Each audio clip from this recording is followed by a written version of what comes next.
What a glorious song it is. It's a wonderful song. Shall we all stand up in the presence of the Lord in our places? All children inside, outside, in order to give respect to the Lord. We all stand. మన ప్రదేశంలో మనం లేచి నిలబడదాం. కుడికి ఎడమకు వెళ్ళేటువంటి మన తలంపులను చిక్కబట్టుకుందాం సిలువ మీద. Our attendance must be a meaningful. Let's we all have the touch of the Holy Spirit.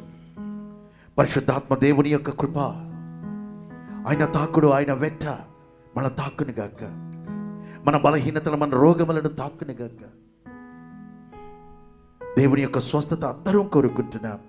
ఆశగల ప్రాణమును మేలుతో తృప్తిపరిచే దేవుడు.